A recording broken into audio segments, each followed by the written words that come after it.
Our countdown to tip-off continues. Today's stop is Shawnee. We get to visit with the head men's basketball coach of the Oklahoma Baptist Bison, Coach Jason Eaker. Coach, your team last season, let me just bring people back up to speed there as we look back at last year. It's kind of one of those things I feel like I'm talking about a TV show. When we last left Oklahoma Baptist, the season was completed not the way you wanted it to because you didn't get the chance to have that at-large bid in the NCAA tournament, but you did earn the berth. 22-9 last season, winners of the final 6 regular season games, 2 of 3 there in the Great American Conference tournament, falling in the championship game.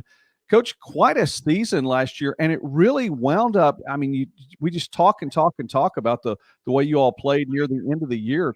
Bring us back up to speed on where the program is. Well, it was a remarkable year from the standpoint of the previous year. We had another good group 2 years ago, our first year, and we lost so many close games.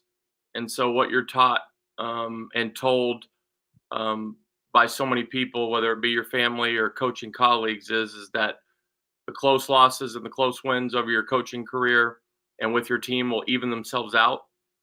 And so I think the basketball gods hopefully were looking out for us after a lot of those shots rimmed out 2 years ago. But we ended up winning so many close games. And you always look at it from a coaching standpoint of what you could do differently or better.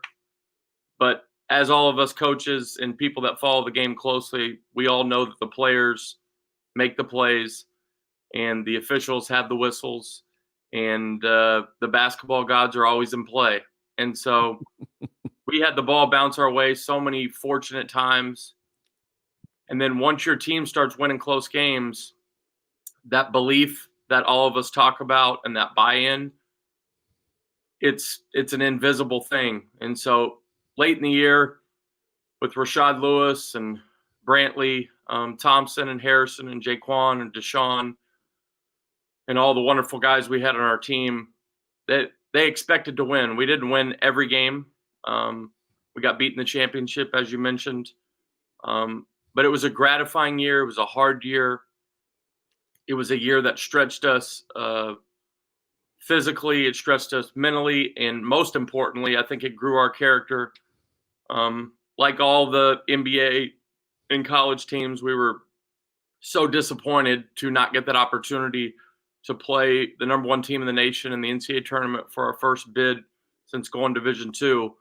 But I think the greater thing, and kind of the thing that got lost, a lot of things got lost in COVID and the pandemic, is that I've only been here for 2 years, but there are so many wonderful coaches in the GAC and programs and schools that had fought so hard in men's basketball to put us in a position where we got 4 teams into the national tournament. And so when you talk about Jimmy Elgus, Adam at SNU, Coach Green, Hall of Fame coach at Southeastern, and then you think about all of us going to the national tournament. I mean, we were going to have some people advance. We were going to have some people do special things. We had special seniors in our league last year. Not only our seniors and Rashad and Deshaun and Caleb Norris, but when you think about SNU and Southeastern and Jimmy's bunch at Henderson, I think it was a tragedy for the league that we didn't get an opportunity to go up there and represent the GAC with our 4 teams. We had a confident bunch on our bus headed up there to play the premier program. We know that we were a heavy underdog, but you couldn't have told that to my guys. And then SNU, Henderson, and then you look at the teams that didn't make the tournament. You have East Central, with Coach Havens, you have Coach Tolan, who they were playing as good as anybody in December, and they lost a couple key pieces. And then Southern Arc. It was such a great year for men's basketball in the GAC, and so I don't want people to forget that. And I think it's a disservice to all those coaches. I mean, they've been here and recruited, and you have the MIAA that's above us, and we outcompeted so many different leagues. And so I was proud of our league, but it stretches you. I mean, the players and the coaches in our league really stretch you. They most certainly do. We're speaking now with Coach Jason Eaker from Oklahoma Baptist, and the Bison picked second according to the preseason coaches poll in the GAC Western Division. And Coach, I want to mention just even for a moment to look back and we need to look ahead, but the performance that you all had in the Great American Conference tournament just fantastic. And I've seen a lot of good performances over the years, a number of them, but what Lewis did and specifically Deshaun Lowry in the GAC tournament, one of the performances I'm always going to remember in getting to broadcast these games. Well, Coach, we look ahead then, of course, Lewis and Lowry, you mentioned them. Moving on, you have Brantley Thompson coming back, though, as senior, Harrison Stoddard as senior, Jaquan Sims as senior.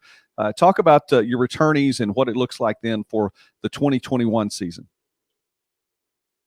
Well, when you talk about college basketball, you're only going to be as good as your returning players in a lot of cases. And when you think about my three seniors coming back this year, I mean, you have three 2,000-minute guys in Jaquan Sims, Brantley Thompson, and Harrison Stoddard. You have three guys that have, between the three of them, have averaged, I think each of them, it's not perfect, but they both started 80 games at the Division II level. Jaquan is already a 1,000-point scorer in college. Harrison and Brantley are soon to follow. Harrison will go down as one of the all-time greats in block shots. I think he has over 100 block shots for his career. Brantley's our best defender. Harrison is our most valuable piece. Jaquan was our leading scorer last year as a junior transfer from Limestone. Led us in three-point field goal makes. You feel pretty good when you bring back 6,000 minutes of Division II winning basketball. All of them have won over 40 conference games in their career. And so I don't think they get talked about enough and thought about enough of what those kids have invested here at OBU. And Harrison and Brantley and Jaquan, they sacrifice every day, even during the midst of all this COVID and quarantining and pandemic and practices and in and out. They're always trying to integrate the new people, make people feel welcome, be coachable.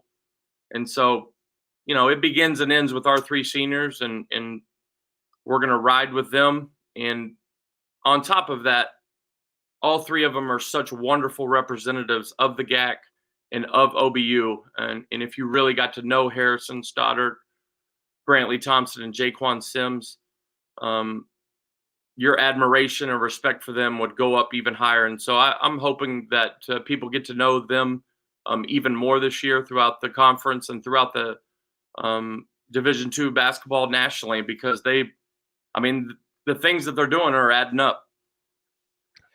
They are, Coach. I actually did have a chance to visit with Brantley last year on a Midwest Sports Saturday show. Really enjoyed the time to get to spend with him. Great young men, as you mentioned, but have a number of fresh faces as well. So, transfers that are coming in to add and to take some of those other spots that hopefully for your program take it that next step. Talk about the newcomers. Well, before I mention the newcomers, our two sophomores from last year, our freshmen from last year, Trey Green from Kingfisher and Jarius Hicklin from Dallas, Texas. They both had wonderful freshman year. They are huge pieces to what we're doing going into this year. And so as far as our new guys, we added three bigger kids, Nigel Wilcox, Thomas. I don't want to screw up his last name because I always do. Starts with an S, but I don't want to misrepresent his name. Jordan Thompson, we felt like was the best point guard in the state of Oklahoma from Southmore, and then Trace Bowling from Houston, Texas. And then we've added some other pieces along the way, but we're excited about our new guys. We have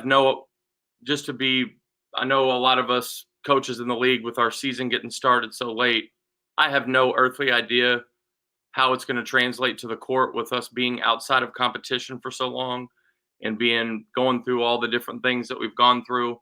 And then on top of that, we've got to play, all the Oklahoma schools 4 and 5 times. And so with the competition being what it is, which is I think the world of our Oklahoma side of our coaching in the GAC. I hope we can hang in there. But I love our team. I love being around them. Every day that we've gotten an opportunity to be on the floor and conduct basketball, which hasn't been every day, it really has been a blessing. And so in certain ways, I'm trying to gear myself up for competition, but I just had to get to a point a few months ago where I let go of some of that and just said, hey, whatever comes my way today with our team, I'm going to be thankful and try my best to encourage these young people, because I can't imagine me and you being their age and going through all of this. This is Right. a lot.